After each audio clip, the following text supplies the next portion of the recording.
അധ്യായം 9. ഒരു ഫീനിക്സ് പറന്നുയരുന്നു. ഗംഭീരം, അർജുൻ കൈയടിച്ചുകൊണ്ട് പറഞ്ഞു.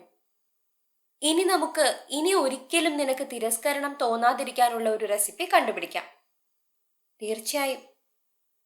ലിൻഡ, നിന്നെ ആരെങ്കിലും തിരസ്കരിക്കുമെന്ന് കരുതുന്നുണ്ടോ? ഇല്ല, ആർക്കും ലിൻഡയെ തിരസ്കരിക്കാൻ കഴിയില്ല, ഞാൻ ശക്തമായി പറഞ്ഞു. വളരെ നന്നായി, അദ്ദേഹം തുടർന്നു. മുമുവിനെ കുറിച്ച് എന്താണ് അഭിപ്രായം? അദ്ദേഹം ചിരിച്ചുകൊണ്ട് ചോദിച്ചു. അവളെ ആർക്കും എളുപ്പത്തിൽ മുറിപ്പെടുത്താൻ പറ്റും. തിരസ്കരണത്തെ അതിജീവിക്കുന്നതിന് വേണ്ടി നമുക്ക് നമ്മുടേതായ ഒരു റെസിപ്പി കണ്ടെത്തണം, പ്രത്യേകിച്ച് മുമുവിന് വേണ്ടി. ഒരു വിഭവം പാചകം ചെയ്യാൻ പടിപടിയായുള്ള ഒരു റെസിപ്പി ഉണ്ടാകുമല്ലോ, അതുപോലൊരു റെസിപ്പിയാണ് ഇവിടെയും നമുക്ക് വേണ്ടത്. എല്ലാവർക്കും തിരസ്കരണത്തെ മറികടക്കാനുള്ള ഒരു ചേരുവ ഉണ്ടായിരിക്കണം. പുതിയതൊന്ന് ഉണ്ടാകുന്നതിന് മുൻപ് മുമുവിന്റെ ഇപ്പോഴത്തെ ചേരുവ ഏതാണെന്ന് അറിയണം. ഓ, അത് വളരെ ലളിതമാണ്, ഞാൻ പറഞ്ഞു. വഴിയിൽ കൂടി പോകുന്ന പട്ടി അവളെ മൈൻഡ് ചെയ്യാതെ പോയാൽ അത് മതി അവൾക്ക് മുഖം വീർപ്പിച്ചിരിക്കാൻ.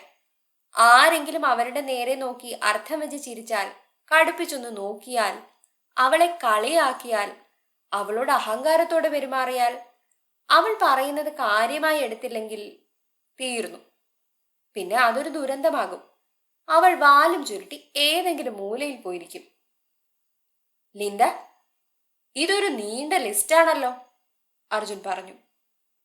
മുമുവിന് എപ്പോഴും താൻ തിരസ്കരിക്കപ്പെട്ടതായി തോന്നിയതിൽ ഒരത്ഭുതമില്ല. അർജുൻ പറയുന്നത് ശ്രദ്ധിക്കാതെ ഞാൻ തുടർന്നു. ഞാൻ പറഞ്ഞു കഴിഞ്ഞിട്ടില്ല. ആരെങ്കിലും അവൾ കടന്നു പോകുമ്പോൾ തമാശ പറഞ്ഞാൽ, അവളുടെ വസ്ത്രത്തെ വിമർശിച്ചാൽ, അല്ലെങ്കിൽ അവളെ അവഗണിച്ചാൽ, അതൊന്നും വേണ്ട. മറ്റാരെങ്കിലും അവളേക്കാൾ നല്ല വസ്ത്രം ധരിച്ചാലും മതി, അല്ലെങ്കിൽ അവളെ നോക്കി ചിരിച്ചില്ലെങ്കിലും മതി. ഇതൊക്കെയാണ് മുമുവിന് സ്വയം തിരസ്കരിക്കപ്പെട്ടതായി തോന്നാനുള്ള കാരണങ്ങൾ.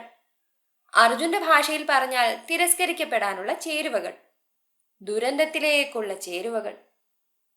ഓ എന്റെ ദൈവമേ, അർജുൻ കൈകൾ ഉയർത്തി എന്നെ തടഞ്ഞുകൊണ്ട് പറഞ്ഞു. ഒന്ന് നിർത്താമോ ലിൻഡ? എനിക്ക് മനസ്സിലായി, മുമുവിനെ തിരസ്കരിക്കപ്പെട്ടതായി തോന്നാൻ വളരെ എളുപ്പമാണ്, ശരിയല്ലേ? അതെ, അതാണ് ഞാൻ പറഞ്ഞു വന്നത്. അതാണ് മുമുവിന്റെ റെസിപ്പി. ഒറ്റ സ്റ്റെപ്പ് മാത്രമുള്ള വളരെ ലളിതമായ ഒരു റെസിപ്പിയാണിത്.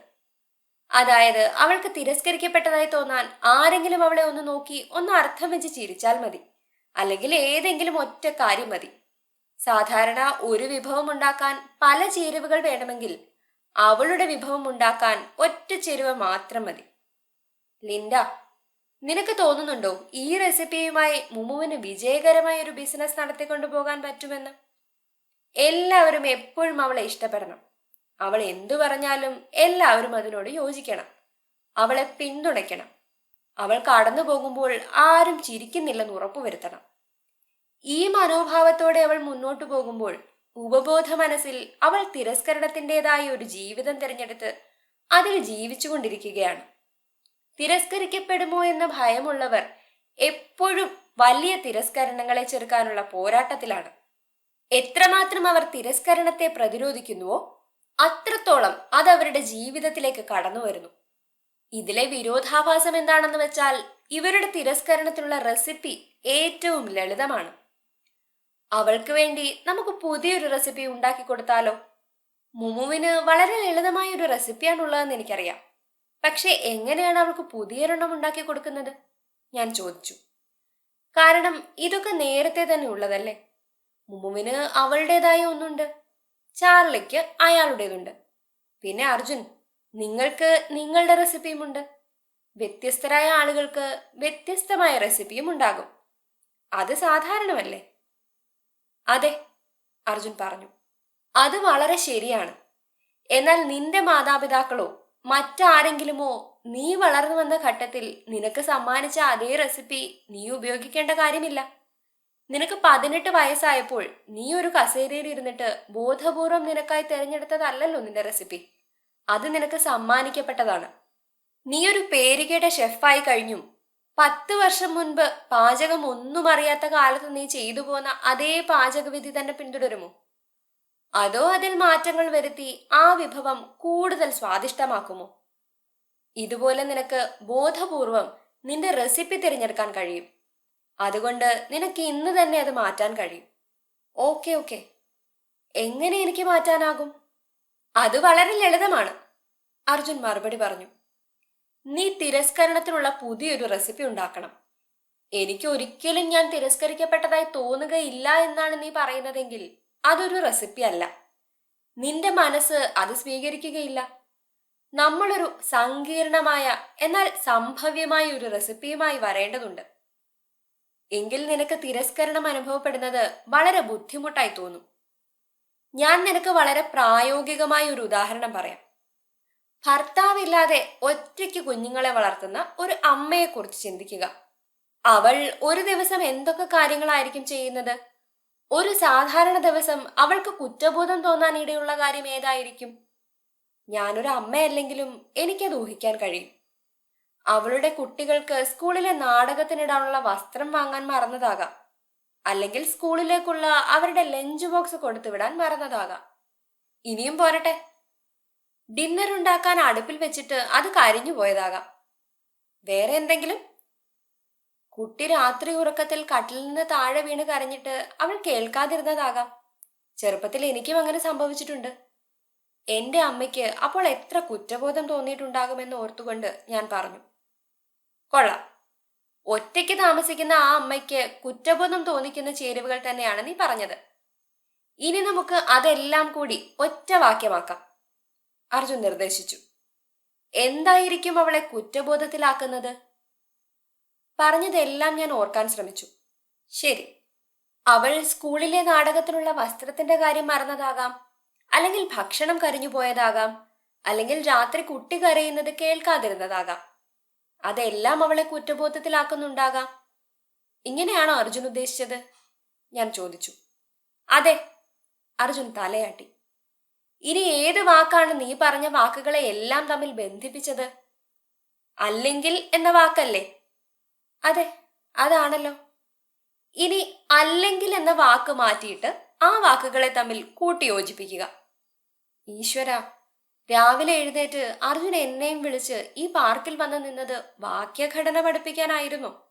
ഒരിക്കലും നമ്മൾ സങ്കല്പിച്ചിട്ടില്ലാത്ത വഴികളാണ് അർജുൻ്റേത്. ശരി ശരി, ഞാൻ പറയാം. തന്റെ കുട്ടിക്ക് നാടകത്തിന് വേണ്ട വസ്ത്രത്തിന്റെ കാര്യം മറക്കുകയും അതോടൊപ്പം തന്നെ ഭക്ഷണം കരിഞ്ഞു പോകുകയും അതോടൊപ്പം കുട്ടി രാത്രി കരയുമ്പോൾ കേൾക്കാതെ വരികയും ചെയ്യുമ്പോഴാണ് ഒറ്റയ്ക്ക് താമസിക്കുന്ന അമ്മയ്ക്ക് കുറ്റബോധമുണ്ടാകുന്നത്. ശരിയാണോ? വളരെ ശരിയാണ്.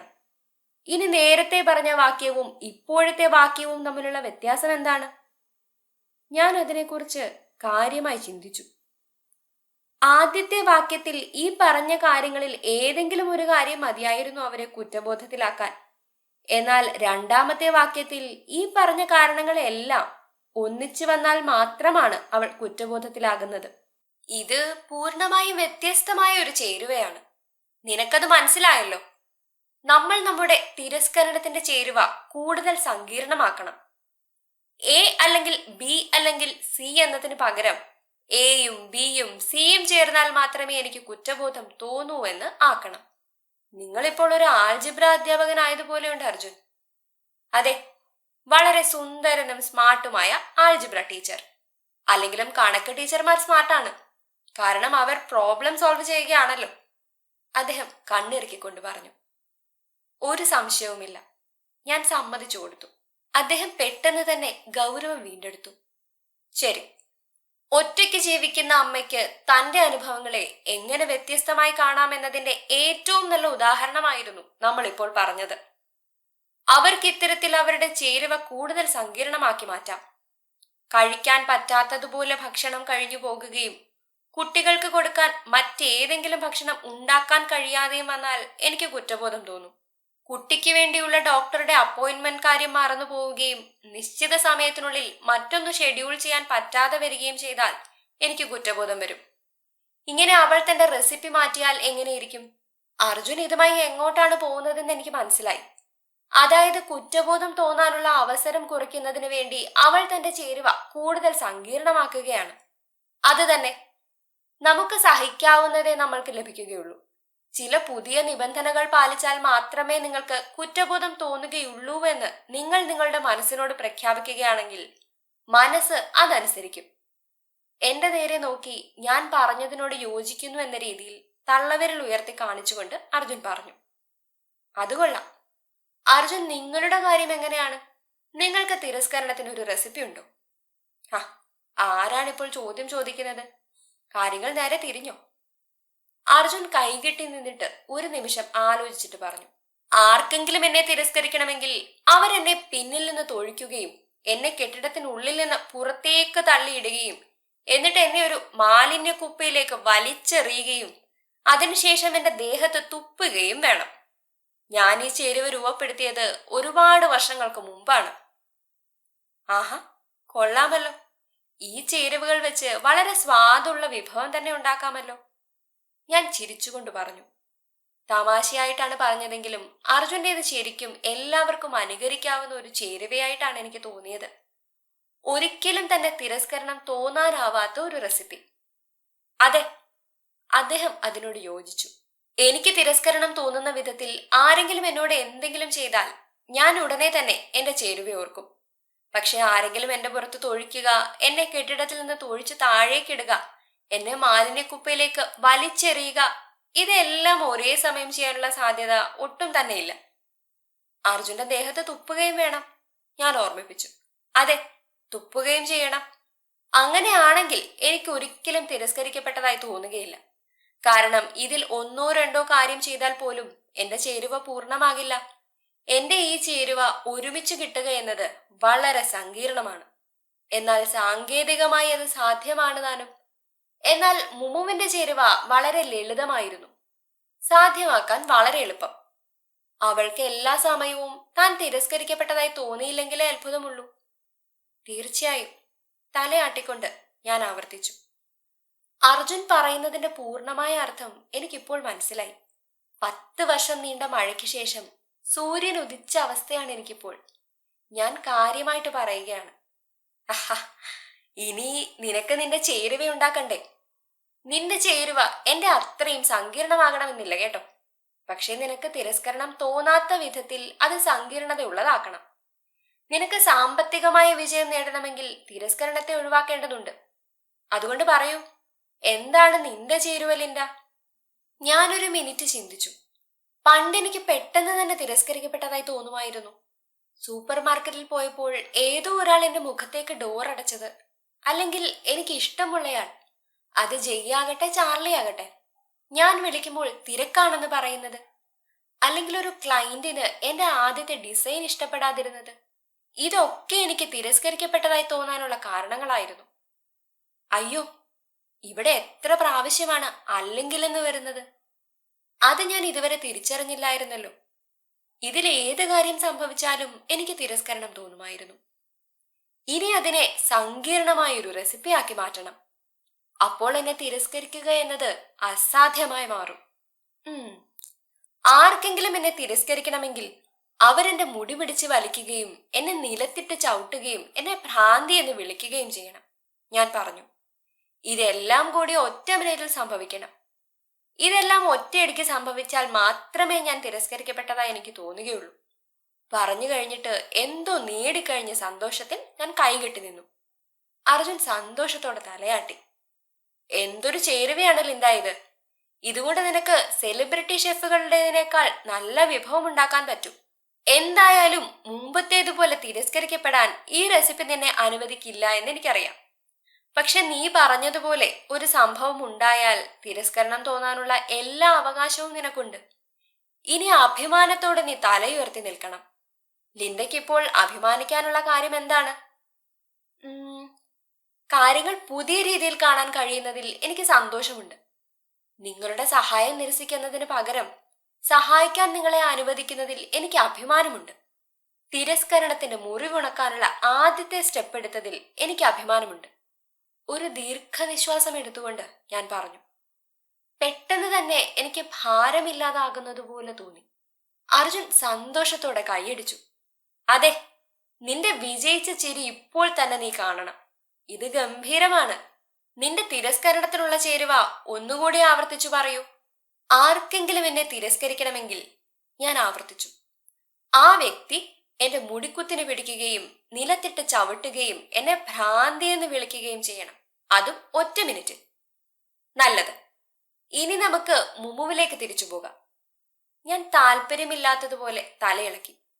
മുമുവിനെ കുറിച്ച് ആലോചിച്ച് എനിക്ക് ഇപ്പോൾ തന്നെ മതിയായി ഇരിക്കുകയാണ്. പക്ഷെ സാരമില്ല, ഇത് വളരെ പ്രധാനമുള്ള കാര്യമാണ്. എന്നെ വിശ്വസിക്കൂ ലിൻഡ, അല്ലെങ്കിൽ ഞാൻ നിന്നോടിത് പറയില്ലായിരുന്നു. അർജുൻ നിർബന്ധിച്ചു.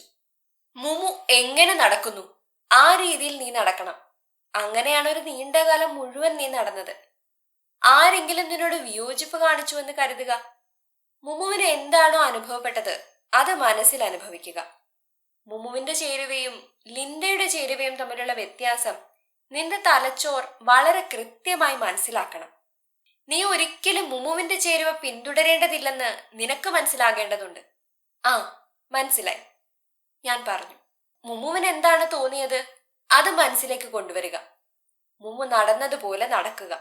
മുമു നിൽക്കുന്നത് പോലെ നിൽക്കുക. തോളുകളും തലയും താഴ്ത്തുക.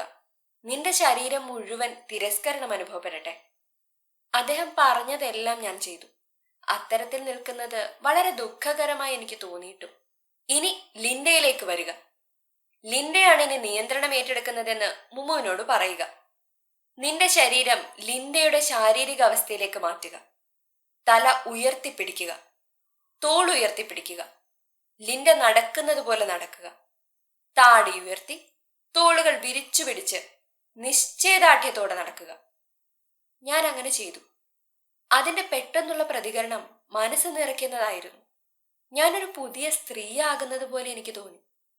ഒരു കുട്ടിക്കളിയുമില്ല. ഗുഡ്, അദ്ദേഹം തുടർന്നു. നിന്റെ കൈകൾ പരമാവധി വരിച്ചു പിടിക്കുക. നിനക്കിഷ്ടപ്പെട്ട ഗായിക ബിയോൺസയെ പോലെ. ഞാൻ ഉറക്കെ ചിരിച്ചു. പക്ഷെ അത് സത്യമാണ്. ബിയോൺസയ്ക്കൊരു വല്ലാത്ത ആത്മവിശ്വാസമുണ്ട്. മുമുവിനോട് പറയുക, മുമു, നീ അവിടെ ഇരിക്കുക. നിയന്ത്രണം ഇപ്പോൾ എന്റെ കയ്യിലാണ്. മുമു, നീ അങ്ങോട്ട് മാറി നിൽക്ക്. ലിൻഡയായി മാറിക്കൊണ്ട് ഞാൻ പറഞ്ഞു. അർജുൻ ചിരിച്ചു. കൊള്ളാം, ഞാൻ പറയുന്നത് ആവർത്തിച്ചു പറയുക.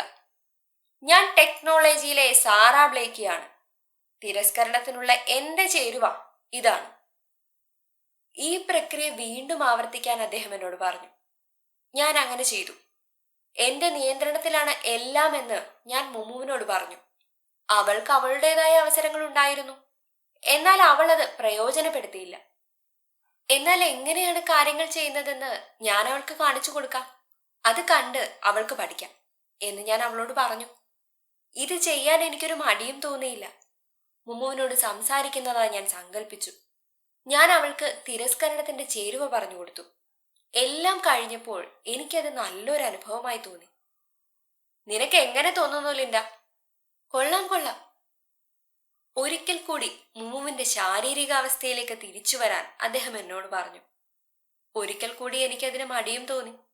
പക്ഷെ ഞങ്ങൾ വീണ്ടും അതിലൂടെ കടന്നുപോയി. എന്റെ ഉച്ചഭക്ഷണത്തിന്റെ സമയമായെന്ന് വയറ് മുന്നറിയിപ്പ് തരുന്നത് വരെ. അർജുൻ പറഞ്ഞു, നിന്റെ തലച്ചോർ പലതവണ ഈ അവസ്ഥയിലേക്ക് വരേണ്ടതുണ്ട്. ലോകത്തെ അഭിമുഖീകരിക്കാനായി നീ നിന്നെ തന്നെ പരിപൂർണമായും ഒരുക്കുകയാണ്. ഞാൻ നെടുവീർപ്പിട്ടു. എനിക്ക് മനസ്സിലായി കേട്ടോ. റോമാ നഗരം ഒറ്റ മിനിറ്റ് കൊണ്ടല്ലല്ലോ പടുത്തുയർത്തിയത്. ശരിയാണ്. അതുകൊണ്ട് നീ ഇത് നാളെയും ആവർത്തിക്കേണ്ടി വരും. നാളെ കഴിഞ്ഞു. അടുത്ത 30 ദിവസവും. മുമുവായിട്ടല്ല, ലിൻഡയായിട്ട്. ഓ ശരി. ഇനി അത് ഏതാനും പ്രാവശ്യം കൂടി ചെയ്യാം. ഈ മനുഷ്യൻ എന്നെ കൊല്ലുകയാണ്. അല്ലെങ്കിൽ മുമുവിന്റെ നിലപാട് എന്തായിരുന്നോ അതിനെ പതിയെ പതിയെ കൊല്ലുകയാണ്. അവളുടെ സ്ഥാനത്ത് പുതിയ ലിൻഡ പുതിയ രൂപം പ്രാപിച്ചു വരുന്നു. ഒരു ഫീനിക്സ് പക്ഷി ചാരത്തിൽ നിന്ന് ഉയരുന്നത് പോലെ തല ഉയർത്തിപ്പിടിച്ച് അഭിമാനത്തോടെ ഞാൻ നടന്നു. ഈ പുതിയ ചേരുവ നീ നിന്റെ ഉള്ളിലേക്ക് നന്നായി സ്വീകരിച്ചിരിക്കുന്നു. അത് ചെയ്തുകൊണ്ടിരിക്കുക, അർജുൻ പറഞ്ഞു. ഒന്നുകൂടി അങ്ങനെ നടക്കുക. ആത്മവിശ്വാസത്തോടെയും കരുത്തോടെയും ഇത് ഉറക്കെ പറയുക. നിന്റെ ഉള്ളിൽ നിശ്ചയദാർഢ്യം പടുത്തുയർത്തുക. ഈ നിശ്ചയദാർഢ്യത്തോടെ ഇനി ബാക്കിയുള്ള ജീവിതത്തിൽ നീ ലിൻഡെ ആയിരിക്കുമെന്ന് തീരുമാനിക്കുക. അദ്ദേഹം പറയുമ്പോൾ എന്റെ കണ്ണുകൾ നിറഞ്ഞു വന്നു. പക്ഷേ ഇത് ആനന്ദാശ്രുക്കളാണ്. വീണ്ടും തുടങ്ങാൻ പറ്റിയതിൽ, പുതിയ വ്യക്തിയാകാൻ സാധിച്ചതിൽ, എന്നെ തന്നെ നവീകരിക്കാൻ പറ്റിയതിൽ എനിക്ക് അതിയായ കടപ്പാടുണ്ട്. ഞാൻ വളരെ ശക്തിയായതുപോലെ എനിക്ക് തോന്നുന്നു. ഞാൻ നിങ്ങളെ ഒന്ന് കെട്ടിപ്പിടിച്ചോട്ടെ? ഞാൻ പൊട്ടിച്ചിരിച്ചു. അർജുൻ പുഞ്ചിരിച്ചുകൊണ്ട് അദ്ദേഹത്തിന്റെ കൈകൾ തുറന്നു. തീർച്ചയായും. ഞാൻ അർജുനെ കെട്ടിപ്പിടിച്ചു. ഏതാനും ആഴ്ചകൾക്ക് മുൻപ് ഞാൻ എവിടെയായിരുന്നു, എന്നാൽ ഇപ്പോൾ എവിടെയാണ് എന്നതിനെക്കുറിച്ച് ഓർത്തുകൊണ്ട്. നമ്മൾ ഒരിക്കലും നിരാശരാകരുത്. കാരണം നമ്മുടെ ജീവിതം ഏത് നിമിഷവും മാറാമെന്ന കാര്യം എനിക്ക് മനസ്സിലായി. അർജുന്റെ ഇടപെടലും അദ്ദേഹത്തിന്റെ ജ്ഞാനവുമാണ് എന്റെ ജീവിതം മാറ്റിയത്. എന്നാൽ നിങ്ങളുടെ കാര്യത്തിൽ അതൊരു പുതിയ ആശയമാകാം, പുതിയ അവസരങ്ങളാകാം. ഓക്കെ, എന്റെ നേരെ നോക്കിക്കൊണ്ട് അർജുൻ പറഞ്ഞു. ഇപ്പോൾ നീ തിരസ്കരിക്കപ്പെടുമോ എന്ന ഭയത്തെ മറികടന്നു കഴിഞ്ഞു. ഇനിയുള്ളത് മറ്റുള്ളവരുമായി പങ്കുവയ്ക്കേണ്ട ഘട്ടമാണ്. 2 സുഹൃത്തുക്കളെ വിളിച്ച് നീ നേടിയ കാര്യങ്ങൾ അവരോട് പറയുക. നീ തിരസ്കരിക്കപ്പെടുമോ എന്ന ഭയത്തെ അതിജീവിച്ചെന്നും അതിനെ എങ്ങനെ അതിജീവിച്ചെന്നും പറയുക. നിനക്ക് വേണമെങ്കിൽ നിന്റെ പുതിയ ചേരുവയെക്കുറിച്ചും പറയാം. നല്ല സുഹൃത്തുക്കൾ നിന്നെ അതിൽ നിലനിർത്താനും നീ ശരിയായ പാതയിൽ തന്നെയാണ് തുടർന്നു പോകുന്നതെന്ന് ഉറപ്പുവരുത്താനും ശ്രമിച്ചുകൊണ്ടിരിക്കും. എനിക്കിപ്പോൾ 2 സുഹൃത്തുക്കൾ ഉണ്ടോ എന്ന് തന്നെ സംശയമാണ്. അപ്പാർട്ട്മെന്റിൽ എത്തിക്കഴിയുമ്പോൾ എന്റെ മാതാപിതാക്കളെ വിളിക്കാമെന്ന് ഞാൻ തീരുമാനിച്ചു. അർജുൻ, നിങ്ങൾ എനിക്ക് തന്നതിനെല്ലാം ഒരുപാട് നന്ദിയുണ്ട്. നിങ്ങളുടെ പാഠങ്ങളെല്ലാം വളരെ കരുത്തുറ്റതായിരുന്നു. നിങ്ങളൊരു വലിയ അനുഗ്രഹമാണ്. ഇത് പറഞ്ഞപ്പോൾ എന്റെ കണ്ണുകൾ നിറഞ്ഞൊഴുകുകയായിരുന്നു. നന്ദി ലിൻഡ, അദ്ദേഹം മറുപടി പറഞ്ഞു. നിന്നെ ഓർത്ത് എനിക്ക് അഭിമാനമുണ്ട്. ഏതാനും ആഴ്ചകൾക്ക് മുൻപ് ബീച്ചിൽ വെച്ച് നിന്നെ കണ്ടപ്പോൾ എനിക്ക് തോന്നി നീ ഒരിക്കലും ചെറിയൊരു കാര്യത്തിൽ ഒതുങ്ങിക്കൂടുന്ന ആളല്ലെന്ന്. അതുകൊണ്ടാണ് നിനക്ക് വേണ്ടി ഞാൻ ഇത്രയും സമയം ചിലവാക്കാൻ തയ്യാറായത്. നിന്റെ കണ്ണുകളിലേക്ക് നോക്കിയപ്പോൾ എനിക്ക് മനസ്സിലായി നീ ഹൃദയം കൊണ്ട് പ്രവർത്തിക്കുന്ന ഒരാളാണെന്ന്, അല്ലാതെ തലച്ചോർ കൊണ്ടല്ലെന്ന്. അങ്ങേയറ്റം നിരാശയിലും നിന്റെ ഉള്ളിൽ ആത്മവിശ്വാസത്തിന്റെ ഒരു തീപ്പൊരി ഉണ്ടായിരുന്നു. അത് നിനക്ക് ഇന്നത്തെ ദിവസം വരെ തിരിച്ചറിയാൻ കഴിഞ്ഞിട്ടുണ്ടാകില്ല. ഈ ദിവസത്തെ ഏറ്റവും അവസാനത്തെ സ്റ്റോപ്പിലേക്ക് നമുക്ക് പോകാം. ഉച്ചഭക്ഷണം? ഞാൻ പ്രതീക്ഷയോടെ ചോദിച്ചു. പെട്ടെന്ന് തന്നെ കഴിക്കാം, അദ്ദേഹം മറുപടി പറഞ്ഞു. കഴിഞ്ഞ ആഴ്ച ആനന്ദത്തിലേക്ക് എത്തുന്നതിനുള്ള ഏതാനും കാര്യങ്ങൾ ഞാൻ നിനക്ക് പറഞ്ഞു തന്നിരുന്നു. അതിന്റെ കൂടെ ഒരു കാര്യവും കൂടി ചേർക്കട്ടെ.